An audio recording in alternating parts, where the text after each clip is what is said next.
કાર્યોના આયોજન રૂપે વિશ્વ આરોગ્ય દિન, સુરક્ષિત માતૃત્વ દિન, સ્તનપાન સપ્તાહ, પોષણ સપ્તાહ, બાળ દિન, વિશ્વ એડ્સ દિન જેવા વિશિષ્ટ દિવસો અને સપ્તાહોની ઉજવણી પણ કરવામાં આવનારી છે. કુપોષણની સમસ્યા નિવારવા પૂરતા પગલાં લેવાની સાથે સાથે આંગણવાડી અને શાળાઓમાં શુદ્ધ અને પૂરતું પીવાનું પાણી પૂરું પાડવું, સ્વચ્છ ટોયલેટની સુવિધાઓ આપવી, દવાયુક્ત મચ્છરદાનીઓનું વિતરણ કરવું વગેરે પ્રવૃત્તિઓ તો શરૂ પણ થઈ ચૂકી છે.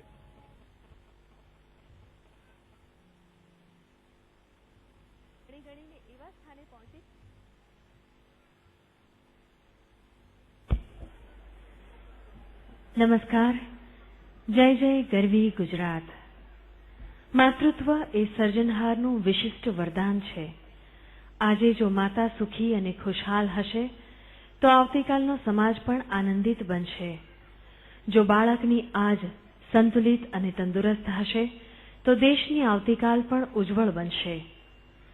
આજે બાળકો, કિશોરીઓ, સગર્ભાઓ તથા ધાત્રી માતાઓને આવશ્યક એવો પોષણપૂર્ણ આહાર આપીને ગુજરાતની આવતીકાલને, આવનાર દાયકાઓને તંદુરસ્ત અને ખરા અર્થમાં સ્વર્ણિમ બનાવવાનું દૂરંદેશી અભિયાન શરૂ કરવાની ગુજરાત સરકાર પહેલ કરી રહી છે. દેશમાં સર્વપ્રથમ એવા માઇક્રોન્યુટ્રિયન્ટ ફોર્ટિફાઈડ પૂરક પોષણ આહારના લોકાર્પણના આજના સમારંભમાં ઉપસ્થિત આદરણીય મંચસ્થ મહાનુભાવો, આમંત્રિતો, મહેમાનો, અધિકારીગણ, મોટી સંખ્યામાં આવેલ આંગણવાડીની કાર્યકર બહેનો, તેડાગર બહેનો, માતાઓ, બાળકો તથા મીડિયાના મિત્રોનું ગુજરાત સરકારના મહિલા અને બાળ વિકાસ વિભાગ વતી હાર્દિક સ્વાગત કરીએ છીએ. સૌપ્રથમ સર્વે મંચસ્થ મહાનુભાવોનું પુસ્તક અર્પણ કરીને સ્વાગત અભિવાદન કરીશું. કન્યા કેળવણીના હિમાયતી માનનીય મુખ્યમંત્રી શ્રી નરેન્દ્રભાઈનું સ્વાગત કરશે એક નાનકડી બાળકી અર્પિતા પરમાર.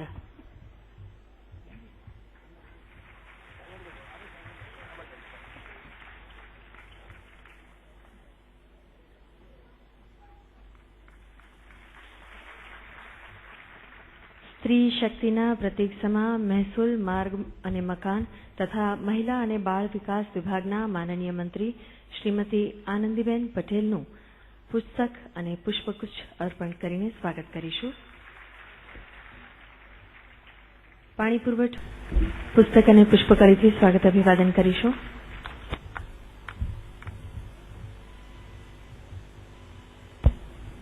ખૂબ ખૂબ આભાર.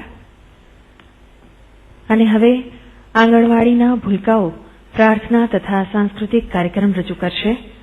કાર્યક્રમના દિગ્દર્શક તથા સંગીતકાર છે ગૌરવ પુરસ્કાર વિજેતા પ્રોફેસર જનક દવે તથા શ્રેષ્ઠ શિક્ષક તરીકેનો રાજ્ય અને રાષ્ટ્રીય એવોર્ડ મેળવનાર શ્રીમતી રેખાબેન દવે.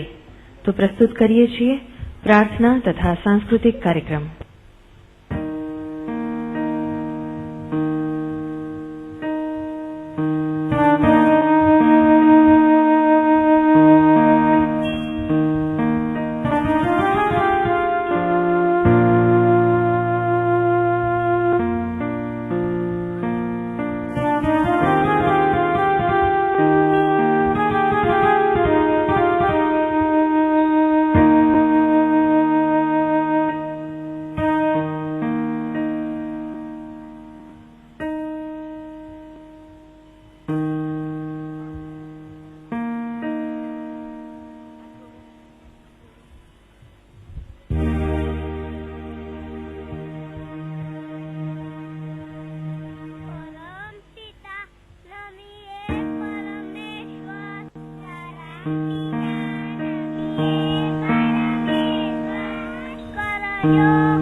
નાના બાળકો હવે રજૂ કરશે વેશભૂષા.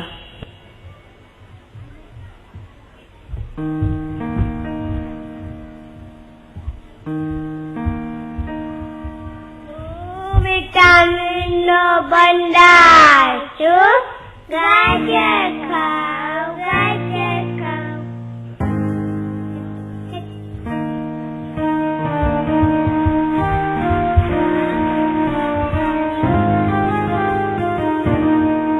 ગુણમાં ગુણ એક મોટો, પચવામાં મું હલકો. મારામાંથી લોહી બને છે, મારામાંથી લોહી બને છે. ગુણમાં